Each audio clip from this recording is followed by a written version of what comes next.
We're at PAX South. Woo! 2018. How about that?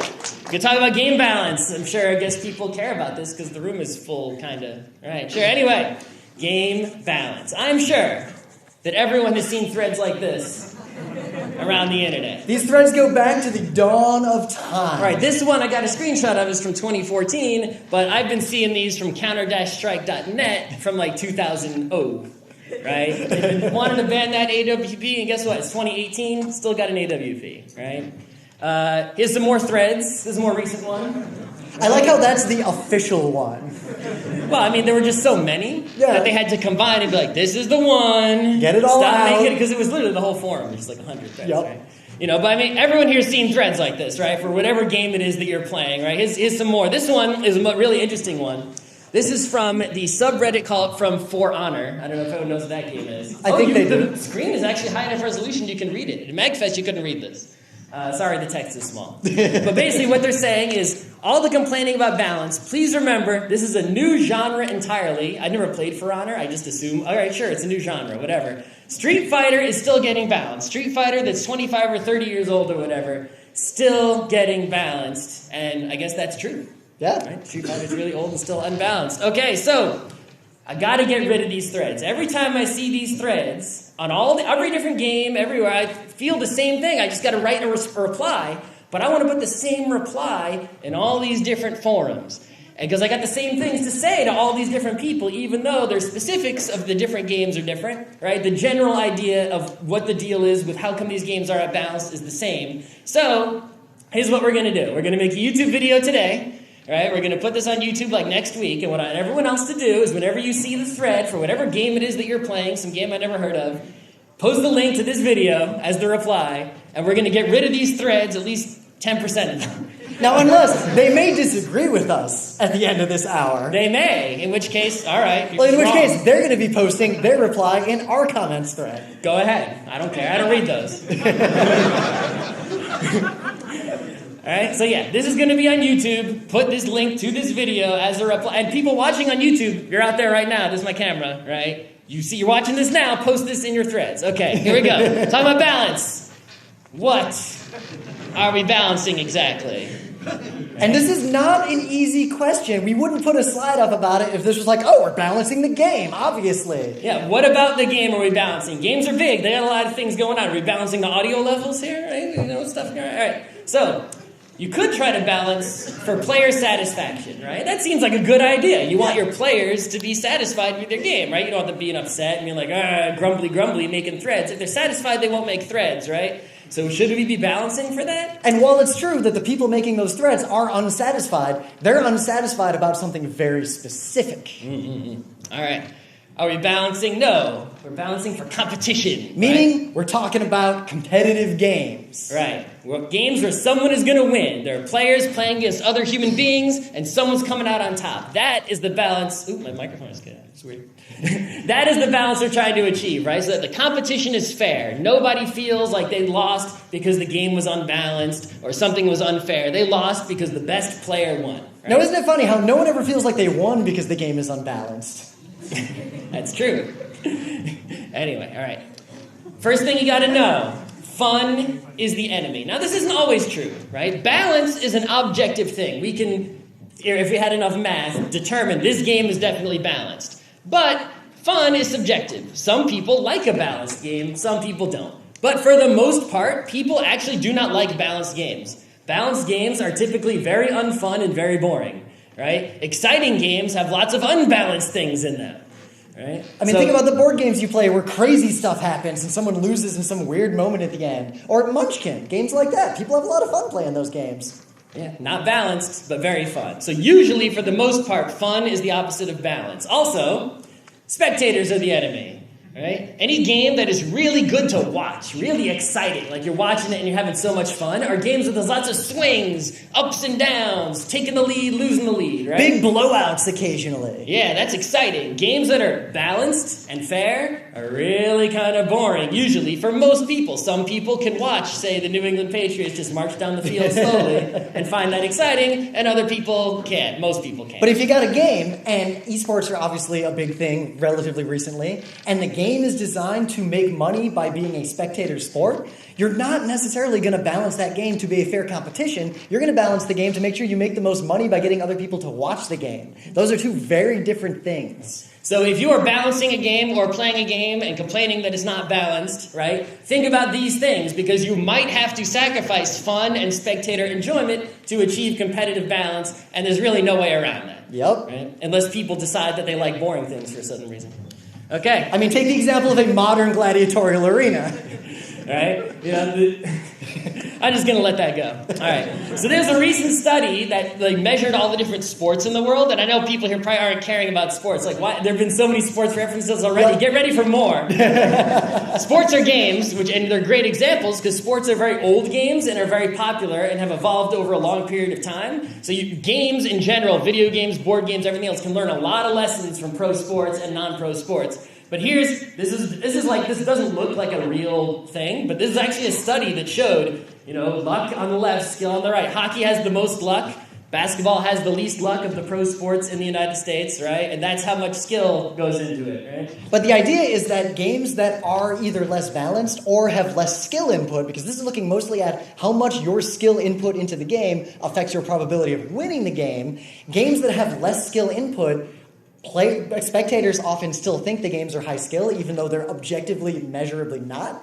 And their enjoyment tends to lean more toward games that have more luck and randomness. Right. Now, this isn't to say that luck makes things imbalanced, right? But it is to show you that things that are more crazy and farther away from a balanced game, where there's lots of swinginess, are more exciting than, chess.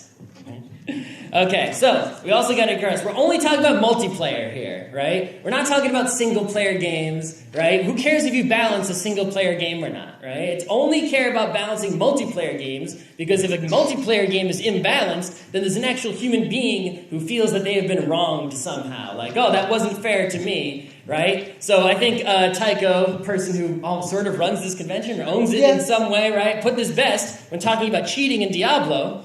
It basically said, by their own admission, Diablo is not really focused around a PvP experience. If you're playing with someone who has duped items or whatever, all it means is that you'll be more likely to defeat Satan. Without a means to gain advantage over another, cheating as a concept becomes substantially more opaque. Who is the cheated party precisely? Satan the devil? Fuck him, who cares? Right? I mean, this applies to fun and all these other things as well. You don't care if the AI in your game is having fun. The AI does what it does to make the players have fun. Right. If Super Meat Boy is just too hard, it's impossible to beat, who cares? It's not a big deal. It's if it's unbalanced, right? If Mario Kart 64, if the carts you're racing against that the AI is controlling are going too fast, who cares? That's not a problem, right? It only matters to balance things for competition when it's between human beings, so that all the human beings get a fair shake. We don't care if the computer gets a fair shake or not. And if you're against a computer, we don't care if you get a fair shake or not either. Right? You can just play a different game against an easier computer opponent. All right, what is balance, right? So not everyone's going to agree with this definition 100%. And we'll present some alternate definitions later on as well. Right, but this isn't mathematically rigorous definition, but it's a definition that we're going to go with for the purposes of this panel because it lets us illustrate the points we want to make. And because, if you think about it, it's pretty solid, right? I mean, at the start of a game, whenever it starts, right, everyone has an equal chance of winning. All the players, right? It might be over the course of the game, someone's odds of winning increase and decrease until the end, where someone's chances of victory hit 100% and everyone else is at 0. But at the start, as long as everyone's chances are equal, then the game's balanced. It's like, oh, you did end up losing the game, but it was because of something that happened during the game. Yep. Some decision you made, some act you performed, who knows what. All right? So that seems fair, right? If everyone starts with an equal chance, it's a balanced game. All right. Can you balance a game? Is it even possible? Street Fighter's still not balanced, right? Yeah. Does anyone think it is impossible to balance games? No. Some people, maybe. Right. I don't know. Not many people. All right, well, here's a balanced game. Rock isn't faster. I know it feels like rock is stronger. It feels like rock is better, but it's not. All of these options have an exact 33.33333% chance of winning, and all players involved have equal access to all the options, right? The options all require the same amount of skill to use. It's not, I mean, I guess there's someone out there who can't, has a problem with their hand. But then we use a proxy hand. Right, obviously, right? I mean, assuming everyone can play rock, paper, scissors, it is a fair and perfectly balanced game, right? Also, might I point out, boring game, right? Balanced game is boring. Yep. Okay, here's another balanced game. I can't really illustrate it for you. Does anyone know this game? Has anyone played Goofspiel? Yeah, okay, one guy way in the back. Right? And even he is like, eh. Yeah, so it's also known as GOPS, which stands for Game of Pure Strategy. It is the Game of Pure Strategy. If anyone wants to learn this game, go to Wikipedia and read the rules, or come to me with a deck of cards and I'll teach you in 5 minutes. It's really boring. But basically, you use a deck of cards, and everyone has the same options to bid on cards that are worth points, and everyone has the same options, the same strategies. You start with a hand of 1 through 13, and you play all the cards one at a time, and it's just which order do you play them in. Yep. But this is a game that is perfectly 100% balanced and only strategy and nothing else is involved, and it's boring, right? But it does exist. And it's good. If you want to learn about game design, you should play this game at least a few times. There are other games that are more fun that incorporate Goofspiel. There's a recent 2-player board game called Raptor, where like one person controls raptors and the other player controls, I guess, archaeologists, or not archaeologists. Paleontologist, Yep. Thank you. Shows how smart I am, right? It's basically Clever Girl, the game. Pretty much, right? There's another game called El Grande. It's like an older German board game with a lot of wooden cubes, and that game also incorporates Goofspiel for its turn order mechanic. Yep. So play those instead. Okay? Not football, coin toss. Coin toss, even though it involves luck, and even though one player in the game calls heads or tails and the other player just deals with the results, is still a balanced game. Assuming the coin is fair and the flip is fair, everyone has a 50% chance of winning at the start, and it's a fair game. Okay, even though there's luck involved. Okay, we don't care about those games. They're boring. We care about this. I mean, you're already getting a little excited just thinking about what the answer to this fight is. All right, who votes for Superman? Anybody? Yeah, this is the same. MagFest had the same results. Everyone else is for Saitama? I feel like everyone who raised their hand for Superman doesn't really know Saitama's deal. I guess maybe that could be it. Yeah, okay. Yeah, MagFest, all the hands were for Saitama, so I did Superman this time. But yeah. But this is what we want to see in games. We want to see, like, crazy asymmetric nonsense. You don't even know what the game is. How do you know they're not playing chess against each other? Right? But just thinking about this is fun. Right? You're having fun already just thinking about this, which shows you asymmetric games that are not balanced are way more fun than balanced games. But just because it's asymmetric, right, meaning that not everyone has the exact same thing at the start, doesn't mean that it's unbalanced. You balance this asymmetric game where not everyone has the exact same stuff at the beginning, right? Because all the other games you looked at so far, Goofspiel, coin toss, no one has different stuff, right? This is different. Can we balance this? Most of the games you play are asymmetric. We want to balance those. Right? So the first thing that makes games asymmetric is turn order. Right? Here we have a game that's almost symmetric. Almost, except someone goes first. Yep, and they remove an option from the second player, so the second player actually has a different starting state from the first player. Right. Everyone here understands that going first in tic-tac-toe is way better, right? I don't need to explain that? Okay, good. Just nod along even if you're not sure, and just go Google it later. But the point is, how do we balance a game like tic-tac-toe where going first gives a huge advantage in this case, but there are other games where it gives, even if a very small advantage, some sort of advantage, right? One way to balance that out is have yourself a tournament. Have everyone play as the first player, the second player, the third player, the fourth player, to make sure that everyone tries every potential iteration of the game. Right. If you go to a chess tournament, someone goes first, so you play a bunch of different chess games. You switch back and forth between white and black, and you add the games together. And if you win some games going first and second, right, you're going to add up and do better than the person who only won when they had the advantage. Now, that's not going to help you if you're just at PAX and you want to play a game once with your friends. It's also not going to help you at tic-tac-toe either. Tic-tac-toe tournament does not sound like a good time. Right. So another way to balance out turn order would be to compensate. So this is Puerto Rico, really good board game. And what they do here to balance out going first and second is that whoever goes first starts the game with a little indigo here, right? And then the second player also has indigo, but based on how many players there are, eventually players start getting corn. right? And corn is way better, at least at the start of the game, because you don't need some kind of building to go with it. You can just start spitting out corns right away. It's also way better at the end of the game for reasons that I don't want to get into. Right, but the point is they tried to balance this game by giving players who didn't go first in the first round this corn as an, sort of balance things out a little bit. It wasn't a perfect balance, but it is one way in which you could try to balance out this turn order deal. And you'll see this in a lot of board games, like the first player gets 2 money, and the second player gets 3 money, and the third player gets 4 money. You'll also see a lot of these games will specify who the starting player is. And if you look at old German-style games especially, they'll often say the oldest player goes first. The youngest player goes first. They don't actually mean the oldest or the youngest. They effectively mean the most experienced or the least experienced. Right. So if you're playing a game out there and the game says the oldest player goes first, that is telling you that going first is a disadvantage. They want the more skilled player to go first. So if you want to win games, read that sentence in the rule book and act accordingly. The trend lately is to say things in the rule book like whoever was most recently at sea goes first. Something to do with the theme of the game, in which case, lie and say you were at sea recently. Yeah.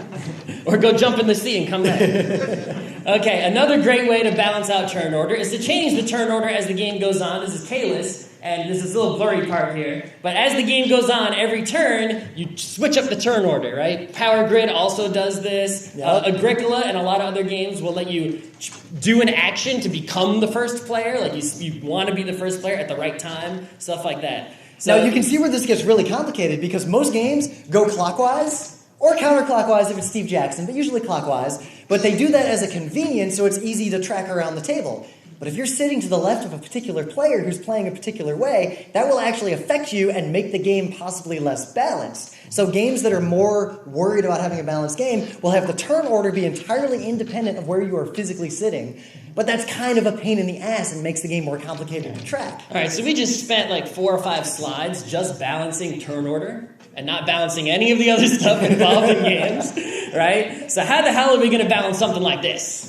Right? Zerg go first, and we'll take turns. 20 minutes, no rush. Right. 4 or 5 slides on turn order. How many slides is it going to take to balance this? And we've only got 3 races or classes here. And we only have 42 more minutes. Oh, my God.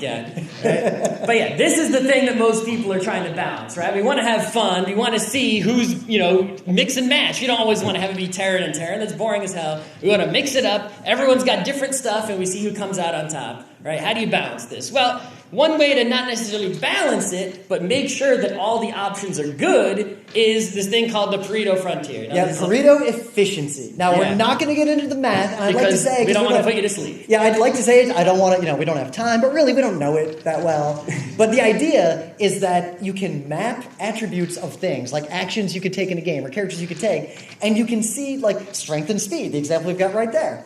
The idea is that if you map them all over the place, you can make this line of viability. What is viable versus what is non-viable? A viable thing is something where if you choose it over something else, you have to give some attribute up and you get some other attribute. There's a meaningful difference. Mm-hmm. Right, so this is originally the Pareto was a guy studying economics and like whether it's, these are prices you would set something at for efficiency and these are prices you would never set things at, stuff like that. But anyway, you can see here, the Protoss are strong and slow, the Terrans are sort of in between, and the Zerg are fast and kind of weak, right? Everyone knows this. I hope you know this.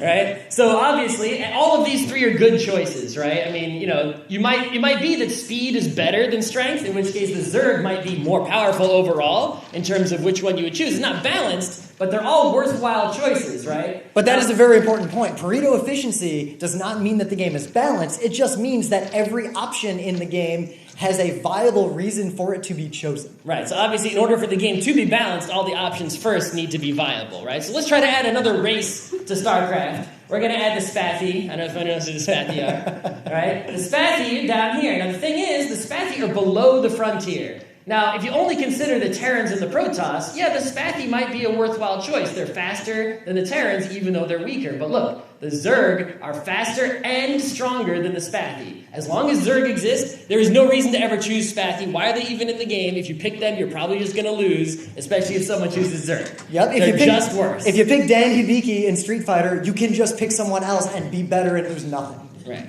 Now, what if we added another race to StarCraft? We got some merfolk up here, right? The merfolk are stronger and faster than everybody. And now, there's no reason to choose anyone but merfolk, right? Merfolk forever. All these other 3 existing classes are completely useless, right? So forget about imbalance, whether speed is more important than strength, right? First, you have to make all of your choices in your symmetric game, whether it's Dex and a CC. We're going to talk about a lot of different game genres. This applies to Dex and CCGs, characters in fighting games, races and RTSs, heroes and MOBAs. Every, going first, going second, going third. Any difference in the starting position in any game, right, applies the same way, right? Only here, Merfolk beat everybody, right? Okay. That's only with 2 dimensions. Strength and speed. Imagine some MOBA. How many dimensions are there to a character in a MOBA? I don't even want to think about it. So already this visual representation, which was already pretty unscientific and highly subjective, is now literally impossible for a human mind to grasp. Yeah, I mean, we're not talking about balance yet. We're still talking about just making all the options viable, and 2 dimensions, once we get to 3, 4 dimensions, becomes absolutely impossible. And you want to balance, how many heroes do they have in League of Legends now? Oh my God. And they all have hero powers that have different abilities, stunning people. Oh my God. It's really not sort of possible until computers can do it, which they can't right now. But even if we wanted computers to do it and we had the processing power, we have to be able to turn strength and speed into quantifiable numbers, and that itself is a challenge. All right. So sometimes it's easy to balance something, right? I don't know if you haven't played Hearthstone, you can just see up here, it's obvious. This is a 3 mana 1/4 taunt. This is a 3 mana 2/4 taunt. They're both in the game. Why does this exist? It's just worse. Yeah, it's a beast, but this one's an elemental, and that one's even way better. All of these are just obviously better than this one, right? Pretty much anyone, right? There's no reason for this to exist in the game. That's below the frontier. All of these are arguably maybe on the frontier, right? Even though this one is probably the best. Right? One's used, that one, but not this really. In essence, there are a lot of reasons why there might be non-viable options in games. Partly because people might do fun things. They might not be playing to win. The game might not be that competitive. They might be used for other meta things, like Scott pointed out, the random hero or random card inserted into your deck by a power might be one of those suboptimal cards. It also gives unskilled, unexperienced players an ability to learn, grow, and optimize in the course of the game when they start to figure out why a card is better than another card. It also makes good cards feel like they're good. If everything in a game is perfectly viable and on the frontier, then things can feel pretty samey. You'll never feel like a card is powerful. You'll never feel like it's different. Mm-hmm. So that's easy mode. This is hard mode. Right? Is this even within the realm of human capabilities ever to balance a game like this if you have 10 zillion characters? Right? Has someone even made a tier chart for this game? I'm pretty sure someone has. I mean, I don't know what it is. I haven't played this since year 2003 or whatever it came out. I don't know. But yeah, is this even possible? All right, let's see if it's possible. Okay, we're going to go back to our definition here. Right, a balanced game is one in which all players begin with an exactly equal chance of victory. We want those fighting game characters to have an equal chance of victory, right? When does the game start? I'm going to make an argument here. I'm not going to say which side of this I believe in. I just want you to consider this. When does the game start? Most people would say the game starts when you say round 1 fight. So that no matter which character you chose, you should have an equal chance of victory. Most people would feel that that's right. But what if? What if I told you the game starts here? Those are choices you made in the context of the game. If Johnny Cage was just better than everyone else, and you didn't click on Johnny Cage, that's your fault. Yeah. I mean, you could argue that the game is balanced, even if, Scorpion's just way better than everyone else, right? You get annoyed that the first time you ever played this game, and your friend who played it 2 times more just went, get over here, get over here, get over here, right? It's like, you're so annoyed, pick Scorpion and do the same thing, you're so annoyed, right? No one's stopping you. If you believe the game starts here, then Marvel vs. Capcom 2 is already balanced. It doesn't matter, you don't have to tweak the characters or anything. Now, you see games addressing this today. Look at how a lot of MOBA tournaments work in terms of the character denial, the eliminations. The choice of character is part of the game now, and game designers are recognizing that. Mm-hmm. And that sort of lets game designers off the hook because they don't have to balance the characters. If a character sucks, no one leaves them. It's up to players to choose the right character. Yeah. We don't give a crap. We'll make weak guys, strong guys. We don't give a crap. Yeah, Dan Hibiki is just a trap now. All right. So some people believe A and some people believe B. It's up to you. All right. So And because of this, right, the unbalance of characters, these tier lists have come about, right? And now the thing is, there is a tier list that is true somewhere, right, out in the universe. Mm-hmm. Some characters are just better than others, and the tier list you'll find on the internet telling you which Civ to play in Civilization or which fighter to pick in Smash Brothers are kind of true, because they're based on some amount of empirical data and reasoning and real-world results at tournaments and things like that. But they're not 100% true. They're highly subjective. There's no real rigor in them. They're usually heavily biased by what the person who wrote them likes about a game. Mm-hmm. They're balanced based on like which characters people who are good like. You know, there might be someone out there who can take a Dr. Mario there, who's not a real doctor, don't trust him, and like totally win all the Smash Brothers tournaments, right? Because they just figured out the secret of Dr. Mario and no one's figured it out yet. It's possible. You know, it's not likely, but, you know, it could be. But until then, Dr. Mario, you're staying on there in, I guess, the E tier? Ooh, yeah, but we do have a good example around this. Yeah, so there was a recent article on Kotaku, I don't know if on Reddit, someone complaining about tier lists and how they used Blanca, right? And Blanca was low on the tier list, but they just liked Blanca, right? And they actually ended up winning a lot with Blanca because, A, opponents weren't used to Blanca. Right? So it was hard to judge. Was Blanca actually winning because he was better, or was it because other people weren't used to his spacing and things like that, so he could mess up opponents, right? Was that person just better with Blanca? There weren't a lot of guides online about how to play Blanca. This person practiced with Blanca a whole bunch,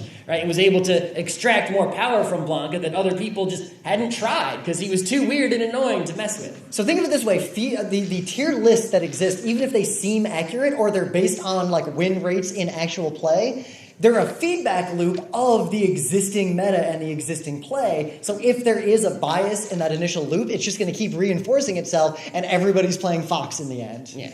So I highly recommend reading this article, right? But yeah, if you believe that the game starts when you choose your character, you're going to want to figure out somehow, for whatever game it is, which option is the best, and pick that option every time if you want to win. And if you pick the crappy character, don't be upset when you lose.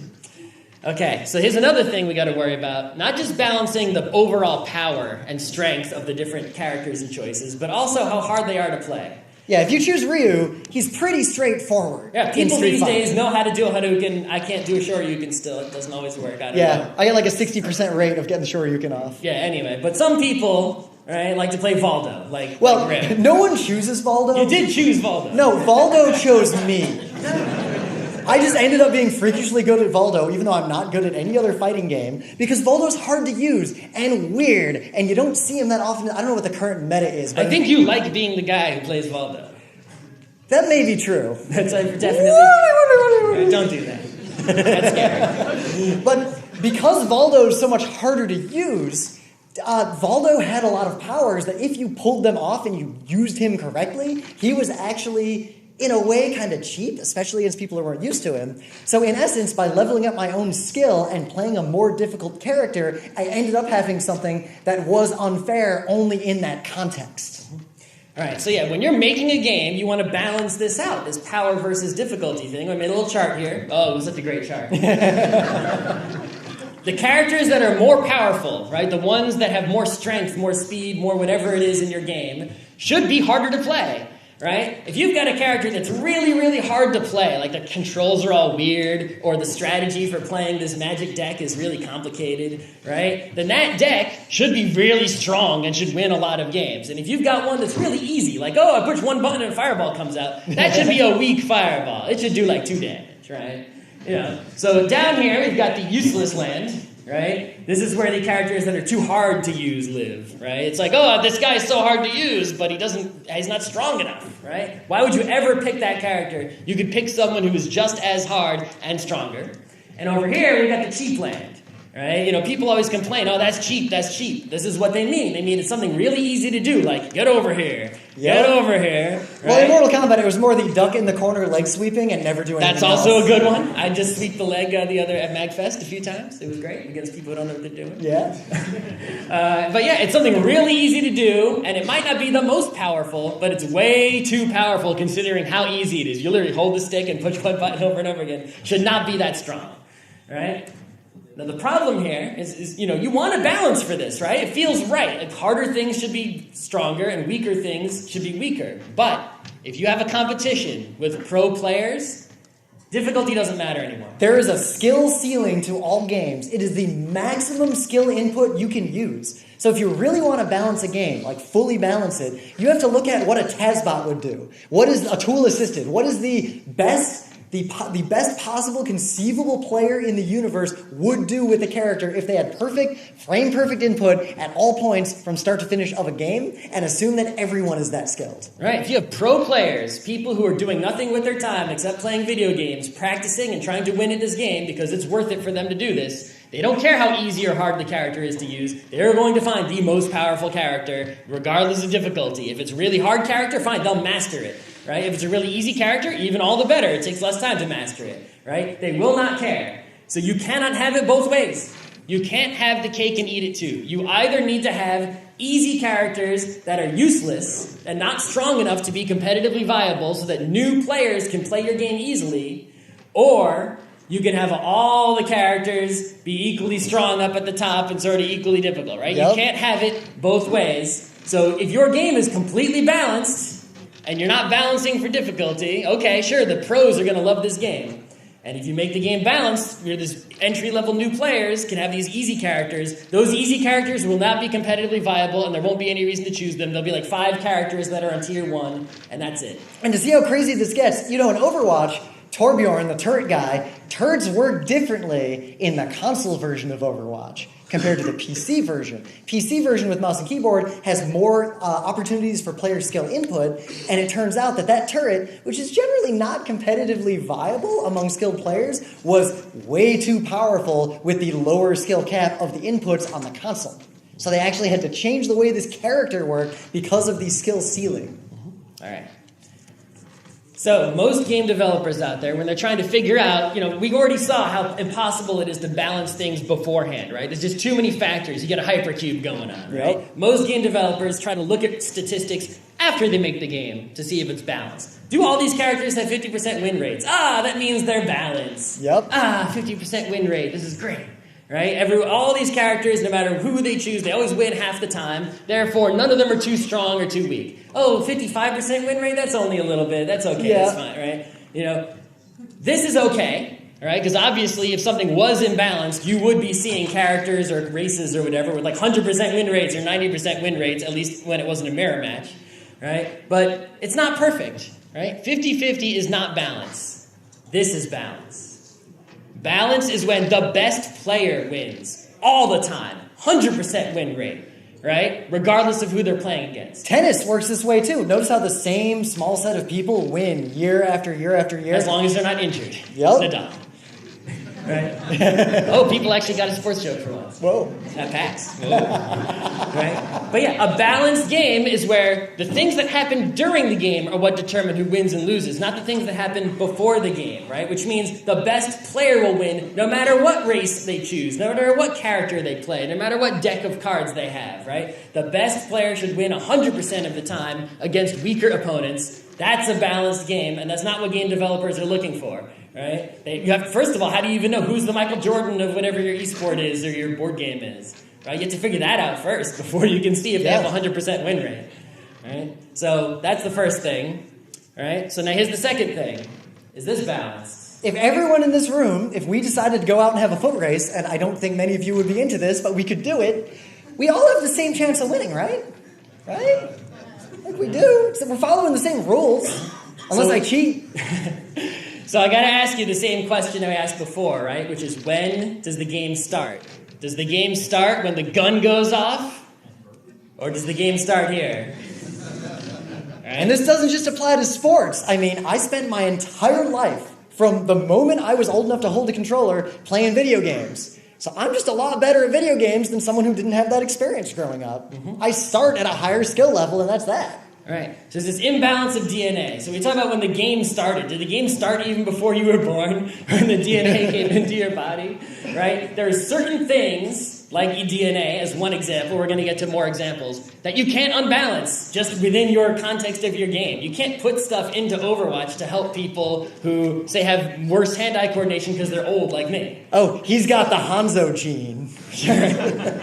Right? There's nothing you can do about that. Right? So there are some ways, though, that you can try to balance for DNA. right? One way is weight classes, or the equivalent thereof in whatever your game is. Take an intrinsic property of the players and use that to match players against players who share that intrinsic quality. Right, so nobody even discusses, right, in any sporting, commentary or whatever, Muhammad Ali versus Mayweather. It's not even a discussion, because Muhammad Ali weighed 100 more pounds than Floyd Mayweather. It's like who would win in a fight, this laptop or an orange? Right. There isn't even a point in discussing that, right? Yet, in all board games and video games, we're not separating players at all. We're not separating them by anything, right? And they're all playing against each other. And sometimes, it's fine for people to play against each other, regardless of any differences of DNA or anything like that. But sometimes it's not. Is it really okay for me to be playing Counter-Strike against someone 20 years younger than me whose arm is a lot faster than mine? Is that really fair? Should there maybe be some separation there? I saw recently those old people playing Counter-Strike, which is way awesome, by the way. I should be playing against them, it would be fair. Right? But it's like, is it right that they have to go into the same exact Counter-Strike league? Even the PGA has like a seniors tour. Now, it's extra important. This can't just be an intrinsic property of the player. It has to be an intrinsic property that directly affects the outcome of the game. Weight classes in board games is just cruel. It is. It is. Anyway. So... Remember I said intrinsic property? Well, the problem with video games is that there are very few intrinsic properties that we can measure. You can't, require players to submit a blood sample before they play Counter-Strike online. Right, and if you were to, say, measure this by hours played, right, say, the people who played Counter-Strike more play together, and the people who are just brand new at playing play together. Which works two ways, because more skilled people play together, and old people play together. Yeah, so me, who's been playing since 2000 on and off, ends up put together with these kids who only played 5 years ago, but have put in 24 hours a day, and that's not so great. Almost works. Right? Another thing happens is that this is something that you can change. You can make a new account and have 0 hours played. Yup. Right? 0 hours played. Oh, what's going on here? Now, you see this with intrinsic weight classes as well. If you look at any boxing, MMA, you'll notice that everyone in a weight class is 1 nanogram under the maximum for that weight class. Before the fight, they all decrease their weight as much as possible to get, right under the weight class, and then the next day before the fight happens, they drink a bunch of water and get back, back up to where they normally are, right? Because there's the weigh-in and whatnot. But players, smurfing is a real problem in games, because a lot of people, they don't want a fair or balanced game. They just want to win. And the easiest way to win is to play against those wood tier kids at the bottom of the competitive ladder. You cannot fault the player for, cheating this kind of system to try to win. That's what they're going to expect that they're going to do that, and you have to work around that if you're going to use weight class. And because it's not an intrinsic property, they're going to self-select into whatever avenue, whatever weight class they have the best chance to win. Now, some games, like Pokemon, both the video game and the card game, are doing some amount of weight classing, right? And this is also for other reasons, not just for fairness, but also because you don't want, 40-year-old people playing Pokemon with 5-year-olds. It's not really, that's kind of creepy. Right? But yeah, some games are doing it, but not a lot. The vast majority of video games, board games, nerdy games are not separating players or stratifying them in any way. In fact, a lot of the developers, publishers are afraid to do this because they think it'll split up their player base into different categories, and they don't want to do that. They always want to have, this is the way, right? Yep. This is the category that counts. All the other categories are just sideshows, and everyone plays in this one category, the end. Right? So there should be more of this, is what I'm trying to tell you. Right? Okay, instead, what they like to do is matchmaking. This is where you're going to see in most of the games industry, this is what everyone's doing. There's algorithms you can just use. There's ELO ranking, there's Microsoft TrueSkill. You can literally go and get libraries and do some work and just have your game keep track of player skill and balance matches. And it'll work okay. Yeah, it's not bad, right? I mean, it's not perfect. It has some problems we'll talk about in a second, right? But for the most part, if you have a game with good matchmaking, like we got Rocket League here, Counter-Strike, all the games with modern matchmaking systems, right? You're going to be playing with people who are roughly your skill level. Let me tell you, back in the day when you played games online and there was no matchmaking whatsoever, you just picked a server, I mean, it was a horror show. It was really bad. You'd go onto some server and you're like, okay, well, there's someone on the other team is cheating, someone else is a golden god who always clicks on your head and they're not cheating, there's me in the middle, there's a bunch of noobs, everyone's lumped in together. It's just like, does this game even count? What is even happening here? Right? It was not good. Matchmaking is a big improvement, right? Do not like take for granted the greatness that is modern matchmaking. Hopefully it will get even better. But like when you join a game and the people just don't like completely destroy you, it's like, oh, thank God I was able to actually do something. Yes. There are problems, however, with matchmaking. There are very interesting things that occur when you perfectly balance player skill such that every game is a 50-50 chance. In that situation, you'll never feel like you're getting better as a player. Every game feels like the exact same challenge. Every game, you win or lose basically randomly. And even though you are probably objectively getting better and better and better, every time you get better, it just puts you against a harder opponent and you feel the same way. Right. Think about back to my Michael Jordan example. If Michael Jordan plays pickup ball, he would go around town, probably back when he was a kid, and he'd win. And he'd win. Every court he went to, he would just dominate. And he felt, and he could recognize, whoa, I'm good at basketball, I guess. Yeah, maybe he went to play in college, and people really wanted him to play. He could tell that he was good because he kept on winning, right? If you keep getting better and better and better at Rocket League, you're going to see your rank go up, I guess, into different, bronze, silver, whatever. Yep. But you don't feel that you're getting better because you're always winning about half your games. Right, all the time, because the matchmaking is always putting you. Right? Even worse, it reduces player stories and it reduces drama. Because even if a game is balanced, people like to see the occasional blowout. Because if you lose in a blowout, it reminds you of what's out there. This is what we talked about at the beginning of the panel, right? Enemy of fun, enemy of expectation. Yep. Right? If you always have these match-made games with the 50-50 win rates, when's the blowout game going to happen? That's super exciting, right? When's the game? Even sometimes you get crushed. It's like when you roll a 1 in your D&D game. Yeah. That's a really great time sometimes. Player narrative is important. People tend to tell the stories of when they lost in an epic way more often than the stories where they won in an epic way. Right. And if you remove that entirely from a game, a huge portion of why people enjoy playing games disappears with it. You need the epic things to happen, and if everyone's always perfectly even matched, it's boring and non-epic. My advice, if any of you are game developers, is to shoot for the 50-50 rate, but occasionally build in some cheating or some randomness into your matchmaking to just occasionally take a bunch of wood tiers and put them up against the golden god and let him Hanzo them all to death just so everyone gets to see what that looks like. Hey, the wood tiers might win, and then... If the wood tiers win, then all bets are off. Well, then you can adjust your matchmaking accordingly. Right? That Hanzo's going down to the bottom of the list. Another minor flaw in a lot of modern matchmaking systems is that they only take into account winning and losing. They don't take into account anything else. So if I play Rocket League and I have the bad luck to be on teams with people who really suck... Which happens 100% of the time. All the time.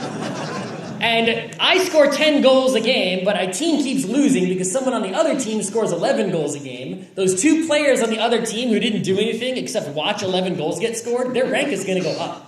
Meanwhile, me, who's the second best player in the game overall, I lost by 1 goal, basically. My rank is going to go down. It doesn't recognize how good I am because they're not looking at goals scored or any sort of other individual metrics. They're only looking at win and lose. So if there's ever a team game where people don't come as a team together, right, you're going to get match made slightly improperly, which can add up over time with bad luck if you're on a team that wins when you don't deserve a win or loses when you didn't deserve a loss.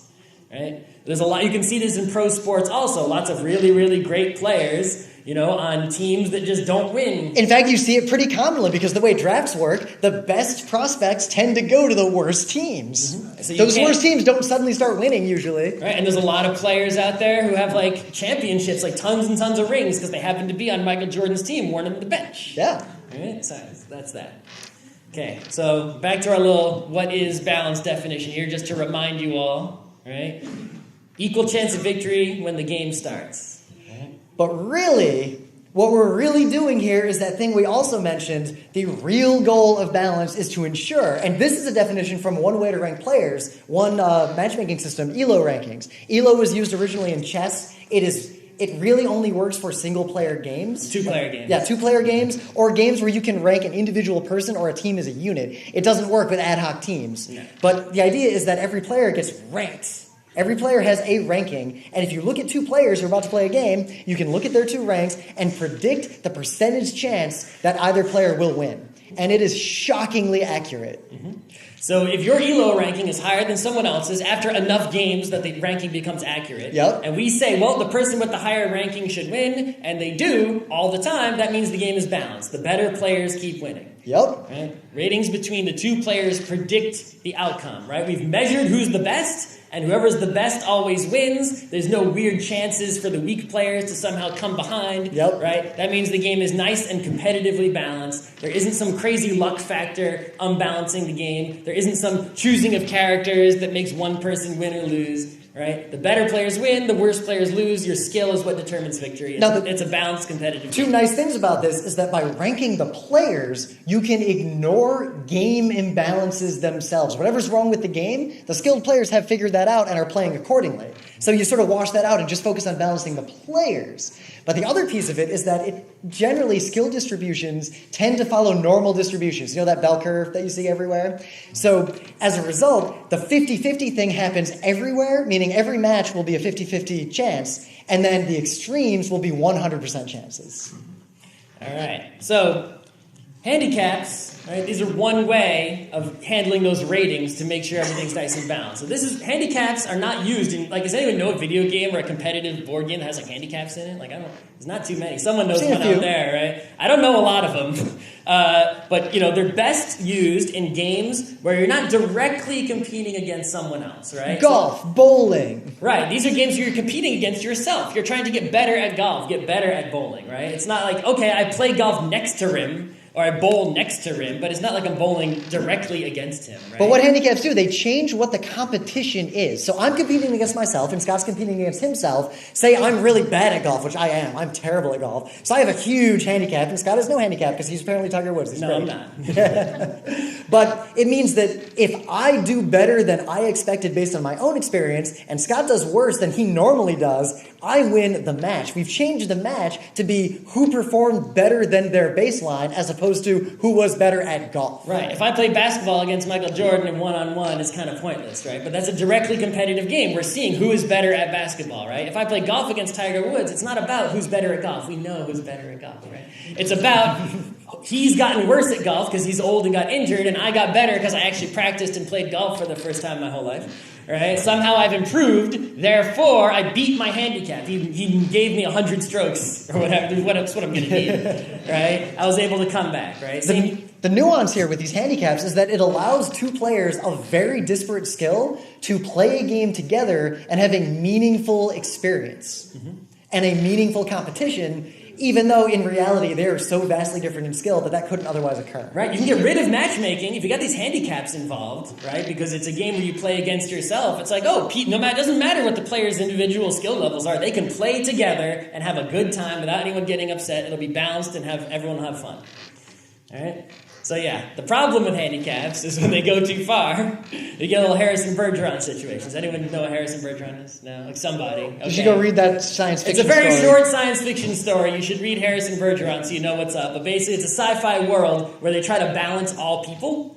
And so like Harrison Bergeron, if your vision is too good, they'll attach something to your eye that keeps blasting a light into it so you can't see as well. Right? It basically puts everyone to the lowest common denominator. Now, that's balanced.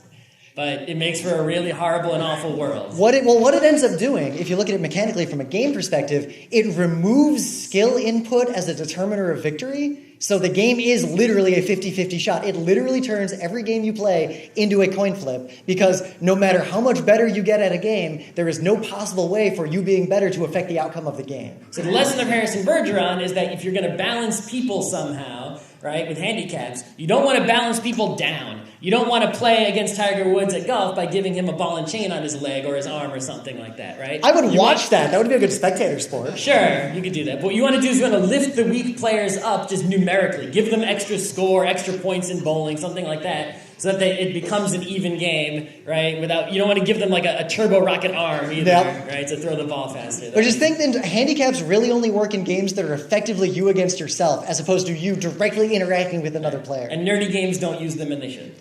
Okay, here's another imbalance. So let's get to something that's probably pretty uncomfortable. This one doesn't feel great. Yeah, so a lot of games these days give advantages to people who pay more money. This is, I guess, Hellgate London that Penny Arcade made a comic about. I use a lot of Penny Arcade games at a PAX panel. Does anyone here read Penny Arcade? Do you guys? Yeah, maybe. But anyway, right? So in a pay-to-win game, Bill Gates is the champion of all pay-to-win games. You can't beat Bill Gates. He could just buy everything, and then you're going to lose, right? Same thing, I guess, in this game, right? If you bought more stuff. When we were in school, there was a Yu-Gi-Oh tournament where basically we took all the expensive cards at the game store, made the God deck, vanilla Coke, and had it played by. It was played by a small 20-ounce bottle of vanilla Coke that followed simple rules to play the deck, and of course, it almost won the tournament. I think it came in second place. The vanilla Coke, second place Yu-Gi-Oh tournament. Yep. Right? So that's a money to win game. The vanilla Coke was really rich. It had a whole game store's worth of Yu-Gi-Oh cards to work with. Right? To be fair, though, it was vanilla Coke. Right. The point is, right, how do you balance this, right? You can't, within your game of Monopoly, sure, everyone starts with $1,100 of Monopoly money. It's $1,100, right? I don't remember. Anyway, everyone starts with the same amount of Monopoly money, but people don't start other games, right? They start with the amount of real-world money that they have. It's just the reality of the world. We can't somehow shield our game from that, right? So here's one way to do it, is there's nice salary caps. Right? Pro sports do a salary cap, right? Your team can only spend this amount of money on players, and so the same rules for every team. That way, no team just stocks up on all the best players by giving them $1 zillion. How are you going to do that for a Magic the Gathering tournament? Because the money those players have is their real-life money from their regular day jobs or whatever. Well, their day jobs, their parents' allowances. Right. Right? So the thing is, this makes sense for pro sports, the salary cap thing, for competitive balance, but it really doesn't make sense for labor, right? Owners and team fans love salary caps. It makes the games more exciting, and the reason owners love it, because it means they have to pay players less. It's like, oh, I know this is the most money I'll ever have to spend on players. Players hate a salary cap. Right? Players, imagine if you went to your job and you said, man, I really need a raise. It's like, sorry, the total amount of money we're paying everyone in the office is already at the maximum. We can't give out any more money. Why? Oh, because we wrote it on a piece of paper.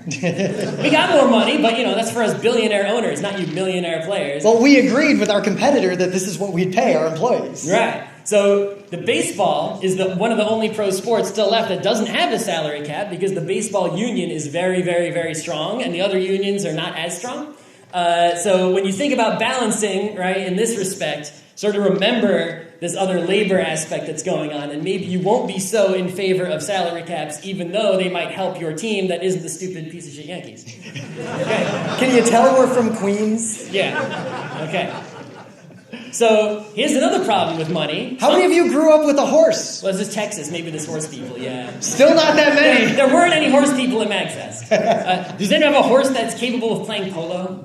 Okay, nobody. Good, right? So sometimes you just don't have enough money. You can't even play the game. It's impossible for anyone in this room probably to play polo, or most people. So a VR game tournament at a PAX, how many people can even come to the table? Yeah, there are people who just can't play VR because they'll get sick. And as a tournament involved, it's like, well, you can't play that game. Sorry. Yep. Right? And that's a big problem. Here's another big problem. Problem you might understand, right? Some people just got more money than other people. How bad does it feel to lose to someone at Magic? Not because the game is unfair, but because they bought a bunch of expensive cards and you couldn't afford them. The worst. Right? It's BS. All right? So here's one solution that we're never going to use. Ever. Yeah, all the poor kids play Magic over there. And all the kids with top hats play Magic over there. Everyone with at least $500 in their wallet, follow me. We're going to go play some Counter-Strike. Right? This is BS. Obvious reasons. Do I even have to explain why this is wrong? It'll work. You'll balance the game somehow. No, this is wrong. We're never doing this, right? We're not going to say separate the rich people and the poor people into playing games separately. Everyone, regardless of how much money they have in life, should be competing together, right? Pro sports have things like, they give, in college, what's it called when you get free money? Scholarships? Yeah. I know words today. Right? Things like that to help out people, right? So we're not doing this, right? We could do this, but someone's not going to be happy about this. Now, you already can imagine the difficulties of doing something like this. If Magic the Gathering wanted to have a spending limit in tournaments, the value of cards change on an hourly basis. Even forgetting that. It's like, everyone's Magic deck must cost less than $100 total. Okay, even if the cards had stable values, WotC is going to be pissed. No, at the same time, Oh, I've got my $100 worth of Magic cards. I'm done buying Magic cards. that would be really fun, and I would play in a Magic I would be tournament. so into that. A Magic tournament that was like $20. That's what you get. You got to make 4 decks, and we're going to play a tournament. Right, now, I mean, someone out there is like, Pauper mode, yeah, right? Notice how Pauper mode is not and never will be the Magic mode that counts, right? The mode that counts is always going to be the one that's super expensive and you need all the awesome cards, right? And that's on purpose. So while we would like to do this, they're not going to let it happen. It's not realistic, right? Sadly, okay? What we can do, and there's not like a perfect solution to this, right, is we got to do something to help out the people who don't have a lot of money who are into games. I mean, right? like ice hockey is a great example. Not a lot of people in the U.S. I mean, down here, we're like south of It's Messier cheaper than line. polo, right? True. It's but cheaper than polo. you got to get kids to even play a game when they're young so that they'll be able to be good enough to be a pro down the road. You got to have this long pipeline of players, and you want to have that pipeline come in from as diverse and broad an audience as possible. Right. So ice hockey as a whole, right, the whole sport of ice hockey, all the different organizations around the world from the NHL on down, recognize that if they can't get kids playing ice hockey, they won't have new players. When the current players get old, they need to constantly be creating new hockey players that ice hockey carries on. And if people don't have enough money, well, they need to provide them with skates, with sticks, with pucks, with nets, with all this expensive armor. Gaming PCs. A hockey rink, a giant sheet of ice that's really expensive and hard to get, especially in a place like Texas, I imagine. You don't have one of these around here? I mean, I want to see Probably esports not. companies literally going to poor schools and giving kids gaming PCs. So that's a thing that could be a hobby that they wouldn't otherwise have Yeah, access to. I looked. Where's the charity that gives Magic cards and Pokemon cards to kids who can't afford them so that they can win a Pokemon? It doesn't exist, but it totally should. It's super wrong, right? If you go to esports, you look and see who's playing. It's all people from countries that have a lot of money. People who had a lot of money can afford gaming PCs on their own, right? People who have a lot of money and thus can afford the time it takes to be a competitive gamer in the first place. They got time as well as money, right? So we have to do more as a whole gaming community. It can't be me, sorry, but I got the idea. Someone else has to do this. Fine, if you do this, I will support you with my money. I just don't have the time. Give things that are expensive things that are needed to enter into competitive gaming to people who cannot afford them so that they have a chance to. That becomes more fair. All right? That's just money. Geography, race, gender, all of these other things, etc., also imbalance games just as much as money does. Right? You're born in a country that has shitty internet. Well, there goes your esports career. Yep. Oh well. You're a woman and you want to play games online. That sucks for a lot of reasons that you all have encountered probably. Right? All of these things could keep you out of gaming, whatever kind of gaming it is, and it's totally unfair. You did not start the game with the same fair chance of winning as everybody else because something just about your luck of birth. It's bullshit. We gotta balance that. That's going to be my new thing. If I lose a game, it wasn't me, it was a defect of the womb. It's a defect of your DNA. It is. Yes, your DNA. That is very why I'm bad at defective. Counter-Strike. Put your knee down again. All right. Stay away from my kneecap. All right. Okay. So we got yes. 2 minutes left. We're awesome at timing. Sweet. Yes. All right. Wheel of Morality. What did we learn today? All right. Balance is hella hard. When you're complaining about this in a forum, at least take a second to remember this panel and think about how hard it actually is to balance even a simple game. Right. Think back. It's like we spent the 5 slides on turn order, and then we showed you the Marvel vs. Capcom 2. Right. If it is your job to balance Marvel vs. Capcom 2, guess what? Some of the players are going to suck. Your game's not balanced until you eliminate poverty. Right. It's hard. It's pretty hard. All right, so just keep this in mind when you're complaining to devs who haven't perfectly balanced the game and your favorite whatever option is not strong enough, right? Okay, who is the balance for? Not all games need to be a perfectly balanced competitive esport. Some games can just be fun. Yeah, we talked about enemy and spectation being the enemies of balance. Not every game is an esport. Right? Most games, in fact, aren't. We don't need to balance Mario. Tabletop is a great example. Tabletop games tend to break down for all these reasons we've talked about. But the reality is, most tabletop games get 6 to 10 plays ever, and you never touch it again. So it doesn't need to be that balanced. You'll move on before Oh, you Mr. hit that Richmond peak. over here has so many board games, he only has to play them 6 to 10 times before he's done with them. Most people only play games 4 times, I want to say. Whatever. Yeah. The point is, right, you only want to competitively balance a competitive game. Most games out there, if you're a developer especially, you're trying to just sell the game, concentrate on the fun and maybe the spectation. Don't have to worry about competitively balancing it so much, right? As long as you get your options out there as being viable or fun, right, it's okay. It's okay, don't go nuts. If people are complaining, just tell them, yo, it's not a competitive game, lay off.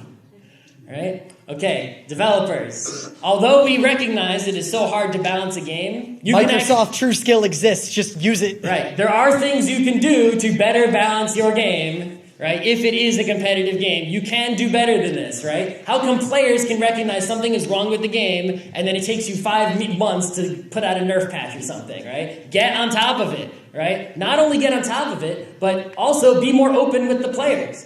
Right? The players can see something is wrong and they just hear silence from you, right? There's no reason, if you're only talking about balance and not like future releases or something like that has to be secret, you can just be public with your balance discussions, right? And even if your balance discussions, players might disagree with the things that you're saying, like, oh, we chose this because of that, and they might not be happy.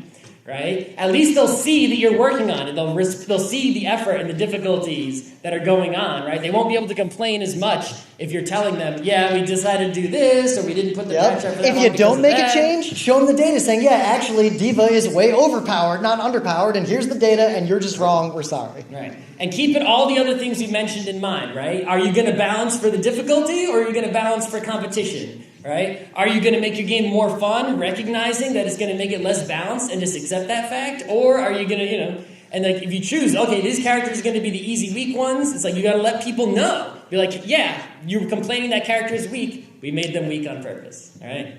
Players, keep your sour grapes out of here. All right? Recognize all the things we just said. If your character is not winning a lot because they're the weak, easy one, not every character can win. Yeah, does the AWP suck or do you suck? That's a question that you have to answer. Answer honestly, which is hard for people to do, right?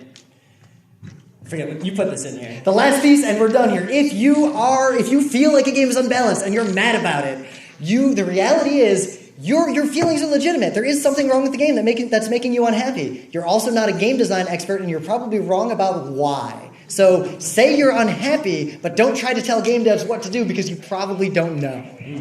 All right. So I think we're done. Life isn't fair, of course, right? We went over that.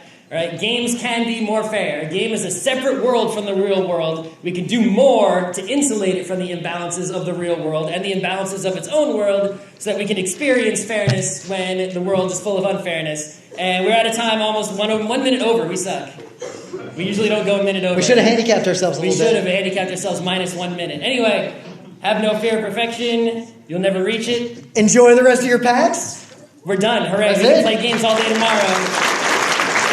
And if you have any questions, grab one of these, email us. We will totally respond and answer your questions. All right. I got to clean up.